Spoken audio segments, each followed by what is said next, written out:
Welcome to Debunking. Israeli government spokesman Avi Hyman. Avi, thanks so much for being with us. What's your reaction to the comments that the United States president made in his State of the Union address last night? Douglas, thank you so much for having me on, and thank you for your ongoing moral clarity. I can tell you that we welcome the move. We welcome the ability to get aid to the Gazans that need it, not to Hamas, not to have a scenario like the one we've seen where Hamas can just loot and steal the aid.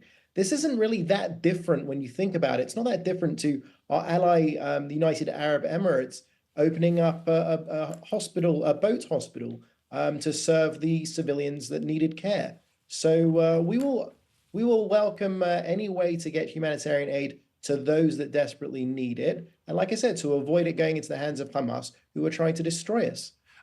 What is it that the Americans could do if they set up this extra port? What is there that they could do that isn't currently being done? Well, from a logistics point of view, from our perspective, we can get a lot more aid in. We've said to the international community for some time, bring the aid, we'll get it in. There's not an issue about getting aid into Gaza. The issue rather is to get aid to distribute around Gaza without it being stolen by Hamas. So if there is a scenario by which a maritime corridor can logistically work better, and we have indications that that could be the case, then great. We don't have an issue with that at all. So where is Israel currently allowing aid to go into Gaza from? From Israel, obviously. From Egypt? So we've got it going in from the Kerem Shalom crossing in Israel. We're checking at the Nitzana crossing in Israel as well. And then from the Rafah crossing in Egypt. We're up to a situation where we can check, we've really upped our game. We hit a record of 277 lorries or trucks going in on one day this week. We can check security-wise, because obviously that's a massive concern. They're not bringing in weapons or things that could be used against us. We can check 44 trucks per hour. So the capacity is there, the ability is there. We also know there's a massive surplus on the Gazan side. There's about 200, as of yesterday, there's about 250 trucks worth of aid just sitting there. No one's doing anything with it. The UN aren't distributing it. They need to pull their finger out and distribute the aid where it needs to go without it going into the hands of Hamas. Now, you said there was somewhere between 200 and 300 trucks a day going in. Lord Cameron, the British Foreign Secretary, has just said that there need to be 500 aid trucks a day going into Gaza in order to prevent famine. Do you accept that figure?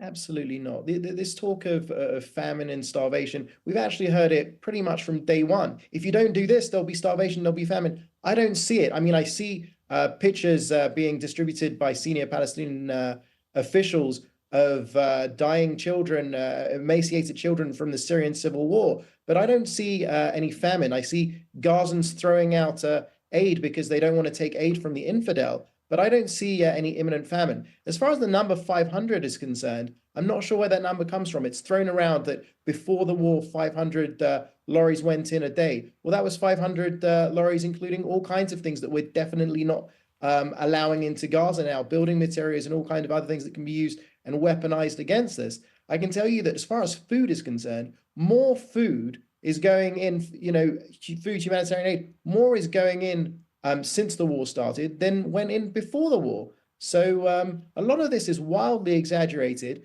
because people want to keep Hamas in power. They want an immediate ceasefire. And we can't accept that because obviously, as you know, Douglas, that would mean October 7 again and again and again. That's not my words, that's theirs. Well, whilst I've got you, two very quick ones. Firstly, the talk that the ceasefire negotiations were postponed again with Hamas leaving the negotiations in Cairo. Is there anything else you can tell us about that? Well, Hamas, our position hasn't changed very much for over a week. Hamas is trying clearly to kick the can down the road because they want to stay in power. Because they want to try and turn this into a situation revolving around Ramadan. This war's got nothing to do with religion. This war is about our very existence. We're fighting to survive another day as the Jewish state, and they want to eradicate us. They want to kill all Jews in Israel and all Jews around the world. That's what it says in their charter. And very quickly, Prime Minister Netanyahu has just said that Israel will lose this war if it doesn't go into Rafah.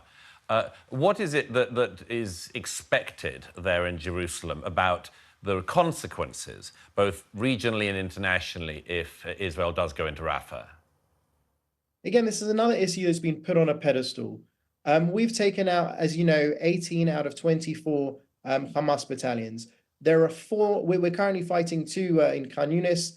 There are four left in Rafah. If we don't deal with those Hamas battalions in Rafah, we won't win the war. Hamas will rearm, Hamas will go back to October 6th and continue on their path to destroy Israel. We can't allow that. It's like someone would turn to Winston Churchill towards the end of the war and say, "Sorry, old boy, Berlin. No, you have to leave Berlin. The rest of Germany's fine, but just leave Berlin. Where all of the leadership is, where all of the power is.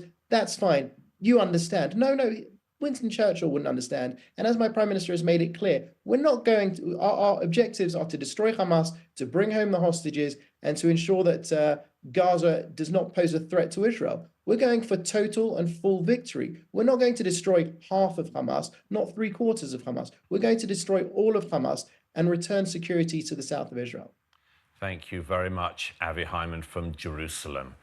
Thanks for watching. If you're eager for more, click right here or dive deeper at www.dejobnik.com.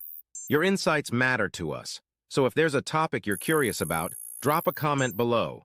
Don't forget to like, share, and hit subscribe to stay updated with our latest content. Until next time, stay informed and inspired. This is Dejobnik signing off.